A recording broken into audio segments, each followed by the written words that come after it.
Aiman Wicaksono dari tidak mengakui adanya Tuhan tiba pada kesimpulan mengakui adanya Tuhan dan menjadi seorang muslim yang tawadu, seorang muslim yang benar-benar kafah Islamnya.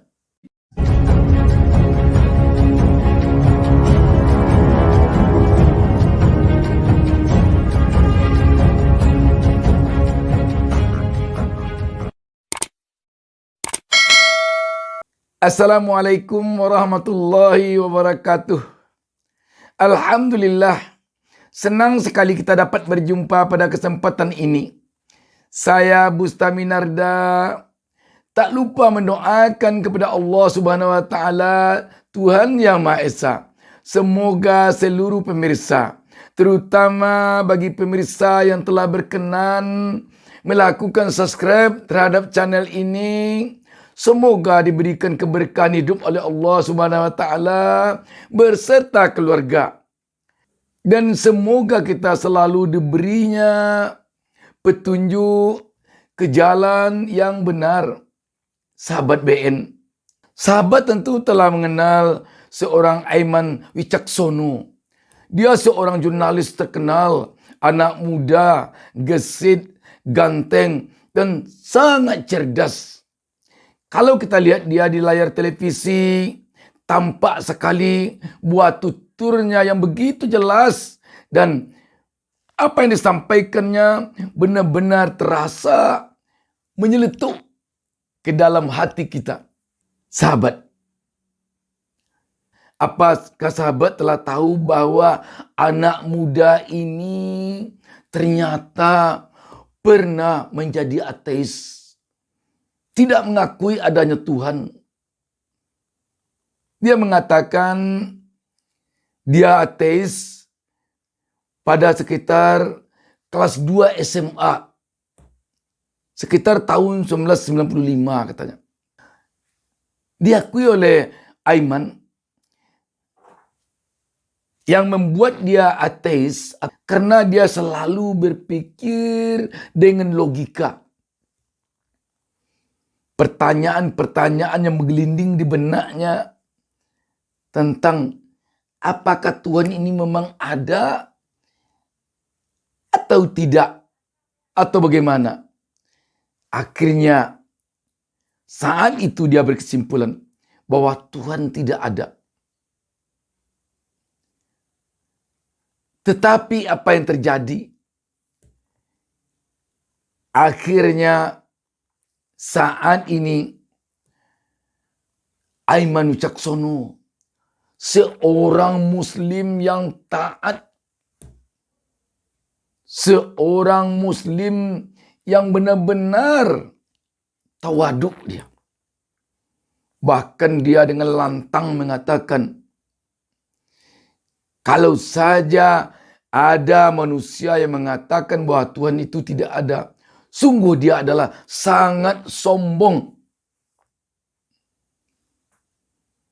Begitu benar Aiman Wicaksono saat ini mengakui bahwa adanya Tuhan. Tentu kita akan bertanya sahabat, mengapa anak muda yang S2 ini, yang di dunia jurnalis dia sudah sangat senior walaupun usianya masih muda. Apa sesungguhnya yang membuat dia dari ateis, dari tidak mengakui adanya Tuhan, tiba-tiba akhirnya dia kembali kepada kesimpulan bahwa Tuhan itu ada, dan sangatlah sombong orang yang tidak mengakui adanya Tuhan. Mengapa sampai begini kesimpulannya? Sahabat BN, ternyata Aiman Wicaksono dari tidak mengakui adanya Tuhan tiba pada kesimpulan mengakui adanya Tuhan dan menjadi seorang muslim yang tawadu, seorang muslim yang benar-benar kafah Islamnya. Mengapa ini sampai terjadi? Ternyata kisah yang ada pada Aiman ini mengagumkan dan mungkin dapat jadi pelajaran bagi kita. Aiman mengakui adanya Tuhan dan masuk Islam, menjadi Muslim, apalagi Muslim yang taat seperti sekarang ini. Bukan ujuk-ujuk masuk begitu saja. Melalui perjalanan yang panjang, melalui analisa yang bukan main, kajian yang dilakukannya. Sehingga yang membuat dia begitu mengakui bahwa Tuhan itu adalah Allah. Dan sampai dia bersyahadat, asyhadu an la ilaha illallah wa asyhadu anna Muhammad Rasulullah. Aku bersaksi bahwa tiada Tuhan selain Allah. Dan aku bersaksi bahwa Muhammad adalah utusan Allah atau Rasulullah. Mengapa sampai begini dia? Ternyata Aiman Wicaksono yang jurnalis ini menemukan mukjizat di dalam Al-Quran. Apa mukjizat yang ditemukannya itu? Dia menemukan di dalam Al-Quran yang lahirnya 1400 tahun yang lalu ini. Ada kata yang selalu berpasang-pasangan. Dan tidak satu pun kata yang berpadanan itu yang tidak berpasangan. Contoh, siang, malam, pahit, manis, hitam, putih. Selalu ada pasangan katanya. Itu ditemukannya di dalam Quran. Padahal 1400 tahun yang lalu itu belum ada lagi komputer seperti Microsoft Word yang bisa membuat padanan kata itu secara otomatis diklik, dia berpasangan. Belum ada. Tetapi mengapa dalam Quran ini ada? Jumlahnya menurut Aiman ada 77.449 pasangan kata yang cocok itu di dalam Quran. Dan tidak ada satu kata pun yang sifatnya berpasangan itu yang tidak ada pasangannya. Tidak ada satu pun. Bagaimana ini bisa terjadi 1400 tahun yang lalu? Dan bagaimana mengatakan ini adalah karangan Nabi Muhammad, sedangkan Nabi Muhammad seorang yang tidak bisa tulis baca. Seperti dikatakan Aiman, banyak mukjizat yang bisa dilihat dari Al-Quran ini. Tetapi ini, sehingga setelah dia menemukan ini, dia berpikir, sungguh tidak bisa kata lain yang harus dikatakannya. Bahwa Tuhan itu ada. Dan Tuhan itu adalah Allah. Muhammad itu adalah Rasulullah. Sehingga dia sampai berpikir tentang kelengkapan tubuh ini.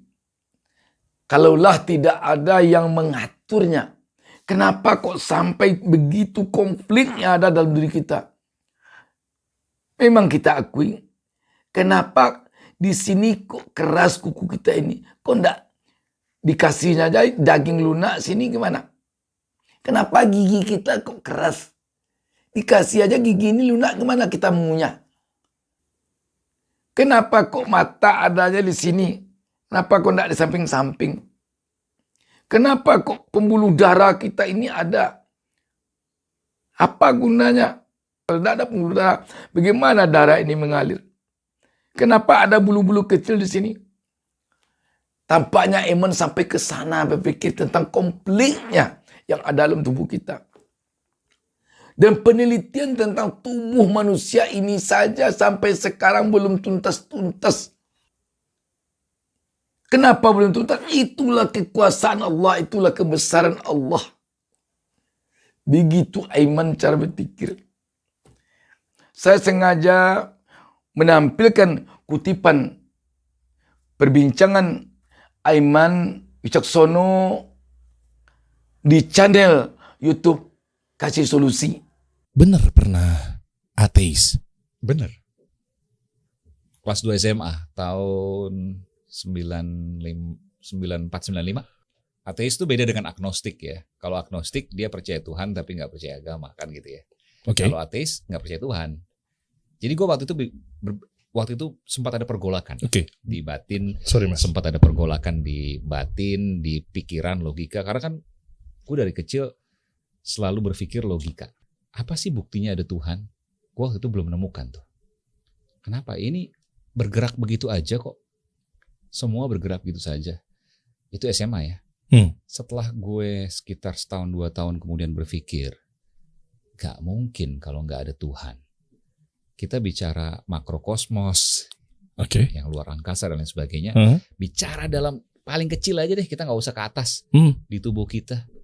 Mungkin gak sebegitu kompleksnya gak ada yang nyiptain. Bahkan sampai detik ini seluruh apa yang ada di tubuh kita ini belum terpecahkan di ilmu kedokteran. Boleh tanya ke profesor kedokteran siapapun. Masa sih? Iya. Kalau nggak ada, nggak selesai dong. Udah selesai dong penelitiannya. Penelitian masih terus dilakukan sampai sekarang di dunia kedokteran. Kan begitu. Iya mungkin contoh. Penyakit langka. Pernah dengar penyakit langka? Ada banyak nih. Banyak. Namanya gue nggak tahu namanya. Kayak misalnya berapa orang dong di dunia gitu kan? Iya. Kenapa bisa seperti itu? Kan nggak ada jawabannya. Iya paling ujung-ujungnya kromosomnya X-nya begini kali gitu. Kenapa bisa seperti itu? Kan nggak ada. Oh iya juga ya. Penyebabnya apa? Nggak ada yang tahu. Iya. Itu kan rahasia Allah. Rahasia Tuhan. Iya. Apakah kita masih sombong mau mengatakan bahwa Tuhan itu nggak ada? Sombong sekali kita. Nah, bagaimana kemudian setelah itu? Nah, itu biarkan menjadi pribadi saya. Dari Tuhan memilih agama yang mana, itu kan beda-beda antara satu orang dengan yang lain. Saya dengan Bung Dery kebetulan sama misalnya. Tapi saya dengan yang lain kan belum tentu sama. Ya silakan itu disampaikan kepada masing-masing saja. Kok bisa-bisanya dari ateis, kan ateis kan berarti kan tidak percaya Tuhan kan? Ya. Kenapa ke Islam, bukan ke yang lain?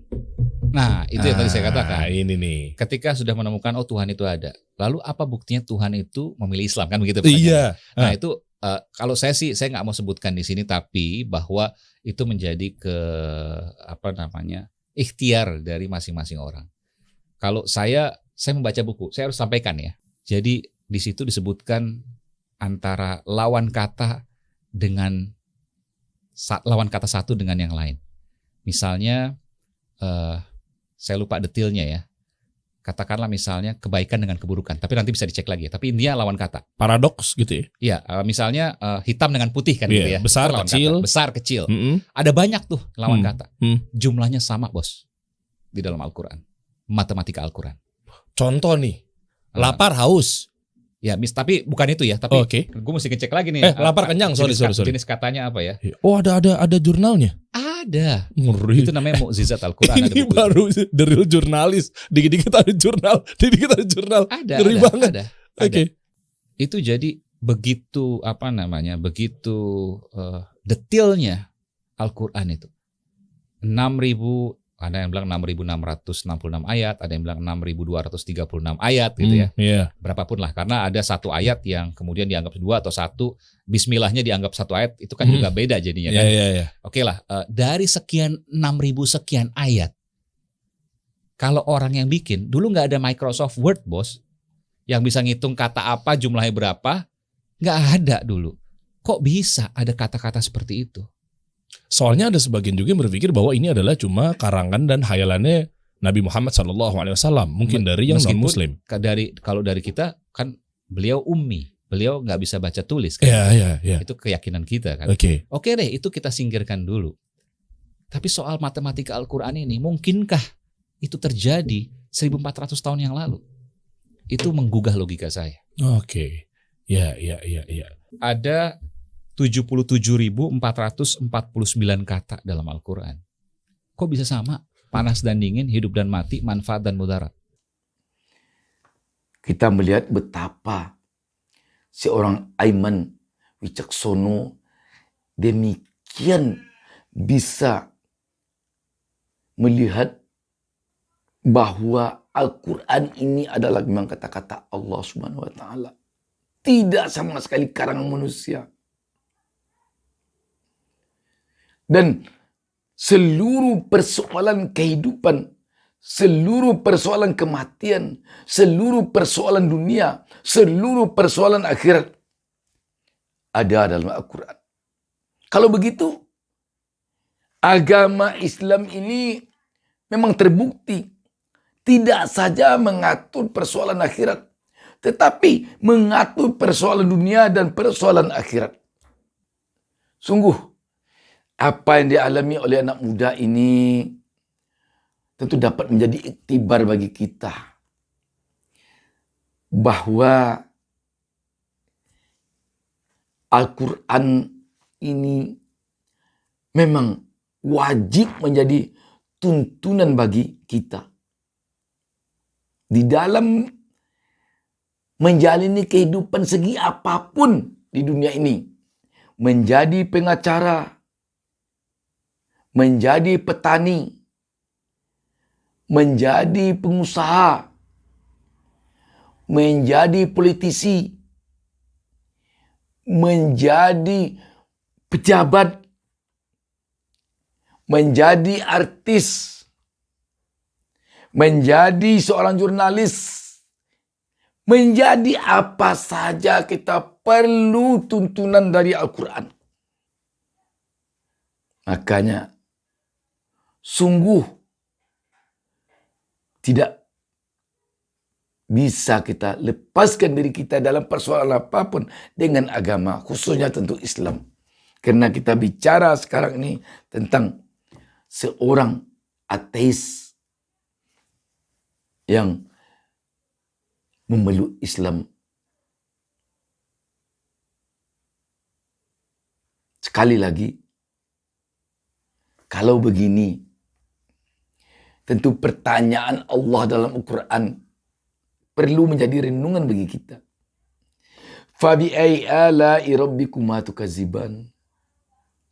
Nikmat Allah yang mana juga lagi yang kamu dustakan. Agama Islam telah mengatur kehidupan kita dari yang sekecil-kecilnya sampai kepada yang sebesar-besarnya. Ini merupakan nikmat bagi kita. Makanya, kalau masih ada yang ingin melupakan nikmat ini, maka Allah jauh-jauh hari 1400 tahun yang lalu telah memberikan pertanyaan kepada hambanya. Fabi'ai ala'i rabbikuma tukadziban. Nikmat Allah yang mana juga lagi yang kamu dustakan, wahai hamba-hambaku, kata Allah. Sahabat BN, di saat-saat sekarang ini kita menghadapi tahun-tahun politik menjelang tahun 2024. Sungguh perlu ini menjadi bahan renungan bagi kita. Perlu sekali agar kita bisa menjalani tahun-tahun politik ini dengan selamat dan agar kita tidak memisahkan antara tuntunan agama dengan gerak langkah kita di dalam berpolitik. Demikian, wassalamualaikum warahmatullahi wabarakatuh. Jangan lupa subscribe. Jangan lupa subscribe. Jangan lupa subscribe.